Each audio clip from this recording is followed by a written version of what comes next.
Welcome to video blog number 19. I'm your host, Fred Houston.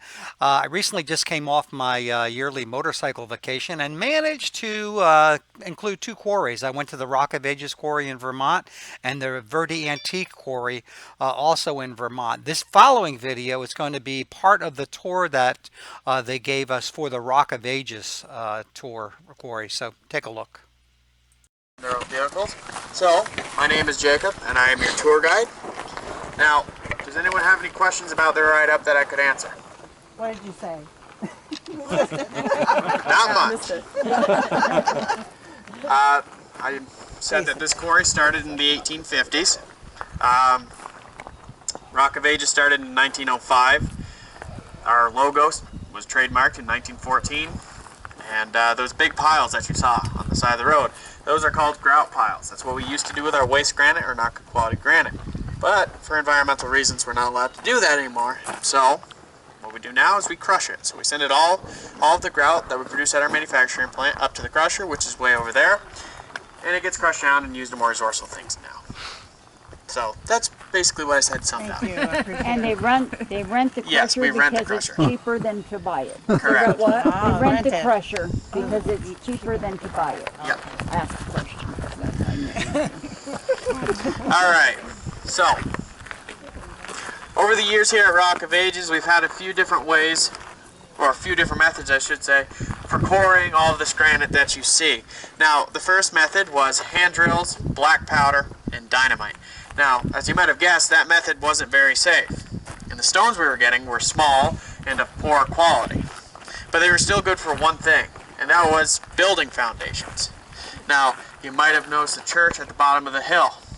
Well, that church was built back in 1895, and it is a perfect example of our granite being used in a building foundation. Now, over the many years of using that method and technology slowly advancing, we were able to upgrade the technology that we use to quarry this granite with. Now, that technology at the time was called a jet torch. Now, that was just a hot flame that would flake off large chunks of granite. Now, these chunks of granite were larger and of better quality. And those chunks of granite were starting to be used for more cemetery work and small monuments. But that method got shut down, not by us, but by OSHA and MSHA. Now, OSHA is the Occupational Safety Health Administration, and MSHA is the mining version of that. Now, they shut that method down for two reasons. Number one, it exceeded the noise limit that the men in the quarry were allowed to be exposed to. Number two, it produced way too much granite dust. Now, if you don't know this, granite dust is hazardous to inhale. There's a mineral in it called silica. Now, silica can cause silicosis, and if you're working in a granite quarry or a manufacturing plant, it's known as white lungs disease. And if you were to work in a coal mine, it's known as black lungs disease. And that was the main cause of death way back in the early days of quarrying. Now, luckily, when that method got shut down, we had already started to integrate a new form of quarrying into this quarry. Now, that was our drilling method. Now, this method was a little bit faster than the jet torch, not by much, and it was producing better quality stones. Now, those stones were still used for cemetery work, and the monuments were bigger, quite a bit bigger. Now, before I talk too much about that, though, I'm going to talk to you about what these tall cranes are here behind you. Now, these are called derricks. Now, the only difference between a derrick and a crane is freestanding. As you can see, derricks are not because they are supported by guide wires. Now, the steel derricks here are actually relatively new to Rock of Ages. That's because for the longest time, going back to the 1850s when this quarry started, and well over halfway through our drilling method, we were using wooden derricks. Now, these wooden derricks were made out of Douglas fir trees. They were about 90 feet tall, and they could lift 45 to 50 tons. But we coated them in creosote, because at the time, creosote was a known preservative to us. What we didn't know was not only creosote hazardous to us, but also to the environment as well, because creosote is a known cancer-causing agent. So those wooden derrick poles were taken down, and they are lying around all over this property. Now, you won't see any from where we're standing, but they are here. And unless we can find a safe way to dispose of them, they are not legally allowed to be removed from this property. Unless we want to have it out with the Environmental Protection Agency, of course. But anyway, going back to the steel derricks. Now, the steel derricks are 190 feet tall, and they can lift 250 tons. Now, some of you might be wondering what 250 tons is equivalent to. Some of you might not be. Well, I'm going to tell you anyway. 250 tons is equivalent to about 500,000 pints of Ben & Jerry's ice cream, if you were curious. But our drilling method. Now, most of our tour guides who work here could give you a better perspective of what it was like working in this hole. That's because most of them were around when they were using that method. I was not. But what I can do is tell you why we stopped using that method. Now, there are two main reasons on why we stopped using our drilling method. Number one, it was expensive. Number two, it was slow.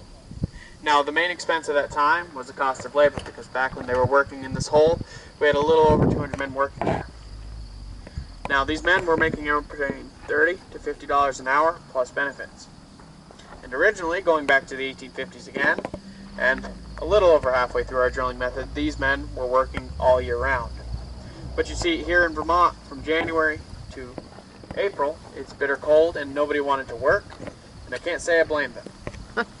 But production slowed down, and we lost profit. Now you see, we can't have that here at Rock of Ages, so we decided to switch it to where we'd lay them off in January, and then have them come back in March. So for 39 weeks out of the year, these men were working, and then the other 13, they were collecting unemployment. And that is still how this quarry is run today. Now also, the men who are working in this quarry, they got paid for a full day's worth of work, but they did not actually work that full day. Now that is because OSHA required us to bring them up out of that hole a few times a day to get out of the noise that those drills were producing, so they wouldn't have permanent hearing loss. Now, it takes them 15 minutes to get down to the bottom of the hole using a derrick, and 15 minutes to get back up. Now, if you're wondering how they got to the bottom of the hole using a derrick, well, by that derrick on the right-hand side, there is a yellow cage with a roof on it. That is called a rider box. That is what they stood in to be lowered down into the hole and to be brought back up. Now, if you want a more close-up view of one of those, we have one in the visitor parking lot area, and you can even stand in that one if you want. But anyway, so when they come up for their breaks, they're usually an hour long, plus they're 15 minutes down, 15 minutes up, so an hour and a half in total was their usual break. Now, again, costing us money that we couldn't afford. So, there's the main expense. Now, there were other expenses here, such as maintaining these derricks, which were very expensive to maintain, but we did not have to hire a specialist to maintain these derricks for us. Now, that's because all the men who worked in the quarry were qualified to do so, they just weren't willing to do it. So, we offered them a bigger paycheck if it made them more willing to climb to the top of one of these derricks and do maintenance on it for us, and it actually worked. But anyway.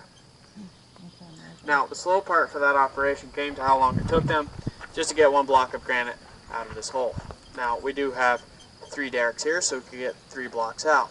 Those 3 blocks weighing anywhere between 45 to 50 tons. But it took them 8 weeks to do that. Now, that is the time it took to drill the core holes to weaken the stone, because granite is a very hard stone. It does not like to break. Separating the stone with a feather and wedge, and then pulling it up with the derrick. Now, the main chunk of that time came to when they were pulling it up with the derrick, because for safety reasons they had to go extra slow. And there was a slow part for that entire operation. Now, 8 years ago, a newer method of quarrying was presented to us. Now, this method of quarrying was much faster, and it allowed us to cut our workforce quite drastically. Now, we went from a little over 200 men working in this quarry way back in the day down to just 10 men working in this quarry today, and that is because it's mainly automation. Now, also 8 years ago, we shut down these derricks and we stopped working in those hole, all 8 years ago. Now, this hole, did I mention how deep this hole was? No. Okay, this hole is 600 feet deep. This is the deepest active quarry in North America. From the top down to the greenish looking water is 250 feet, and then the other 350 feet is underwater. Now, this goes with 8 years ago on why we stopped working in this hole. Well, one, these derricks are not set up to go down any further than the 600 feet we'd already gone down. Number two, the quality of granite gets better with pressure, but granite also breaks with pressure. So with all the surrounding granite, it's the top of the granite that's down below that water, there's a lot of pressure on it. So if we tried to go down any further, that granite would break and we would lose good quality granite. So we just simply moved over to where all that machinery is now, down on the left-hand side of the quarry. Now that is a driving quarry, and we use a diamond wire saw to cut our stone. Now, did anyone here watch the video in the gift shop? Yes. Yeah. Okay, so a few people did, some people didn't, that's fine. So, for those of you who didn't, I'm going to try my best to explain to you how we cut our stone and what we do with it after.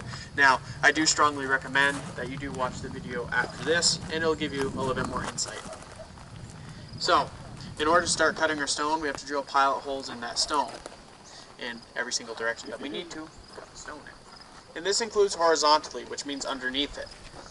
Now, when those holes have been drilled, we will cut the stone. Now, we'll cut that stone horizontally first, because if we cut it vertically first, it would put all the pressure of that stone onto the bottom, and it would ruin the wire. So we cut it horizontally and then vertically, and we're going to cut that through the holes that we made in that stone. Now once that stone is completely free, we're going to push it over, because it won't fall over by itself. Not unless we give it some momentum to get going. Now before we can push it over though, we have to pile dirt underneath that stone, because if we didn't, it'd be landing on solid granite, so it would break. So we pile dirt underneath it, and then we're ready to push it over. Now we have a couple different ways to do that. We have two extensions we can put onto our front end loader. One's a short arm with a flat blade on the end of it.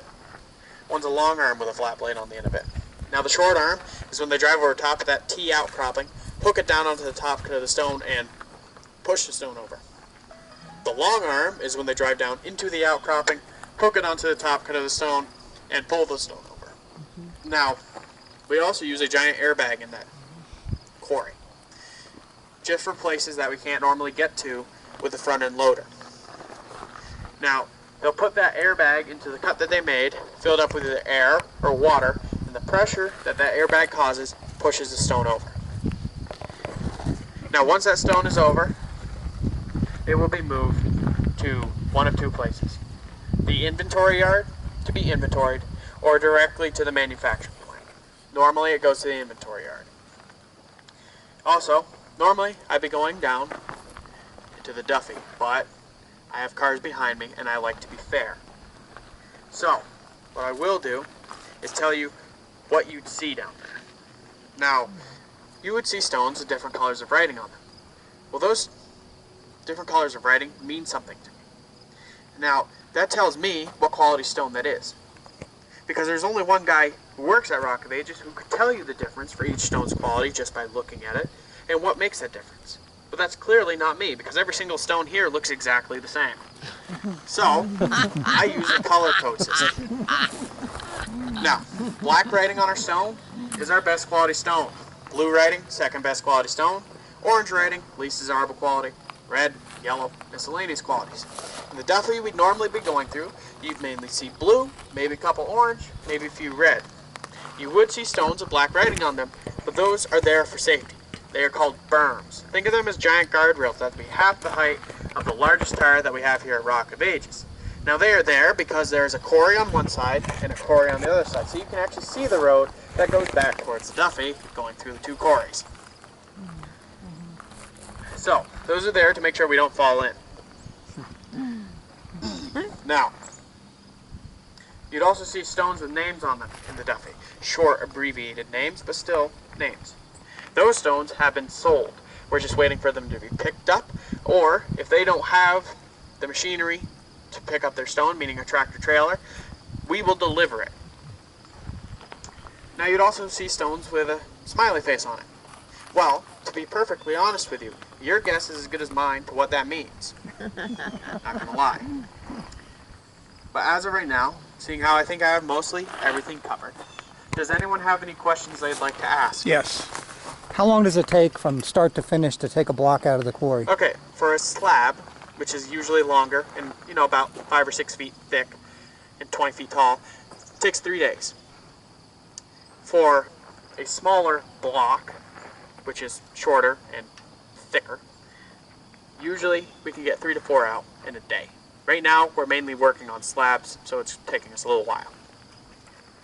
What's the blue water? Ah, the blue water. Well, that is because we use water to not only cool our machinery, but also to keep the dust down for safety reasons. So the runoff collects the granite dust and the sediment and runs off into this hole. Now it's the minerals that are in the granite dust and the sediment that causes the greenish looking water that you see. So all three of these pools of water are for the same purpose? No. No. This one collects the runoff, as of right now. This one supplies the water, the clear one, for our machinery. And that one over there is for when we test the water in this one to make sure it's safe to release, and then we release it into that one. So how's the fish in there? I have no idea. Haven't given it a shot. But so you guys just keep using the same water? Yes. Okay, so this one, runoff. Right, That one, machinery, right. coolant. But this one stays. I mean, Same. they all stay. Yeah, they all stay the They same. just They keep don't go anywhere. They keep recycling. Well, they You just keep Because- recycling. evaporate. Granite is not a porous stone, so we don't have to worry about it leaking. And I'm assuming the black streaks, is that mold and mildew or It's a natural algae produced by the Okay. granite after years of facing the weather. So they don't climb on these ladders anymore? They do walk not over here? climb on the wooden ladders, but they will sometimes still go down on the steel ladders. Yeah, because I think the last time I was here, there was a man right down there. Yeah, they do surveying. So what is this field out here? That is another Duffy up there. Okay. You can't really see any of the writing on it, but it's actually there. But that is another one over there. So that is granite that could be sold. Correct. Just hasn't yet. Like a storage yard. That was a really interesting tour. I'll also do another video blog showing you a brief tour of the Vermont antique quarries as well. If you guys have never been on a stone quarry, I highly recommend it. There's quarries all over the United States and the world for that matter. We've got quarries as far south as Georgia, again in North Carolina, Vermont. So it's definitely worth the trip, especially if you're in the stone business. So until next time, make sure to listen to my radio show. This week I'm going to be doing one on my quarry tour, so it might be worth a listen. So take a listen to the show. The link is right up here. See you all next time.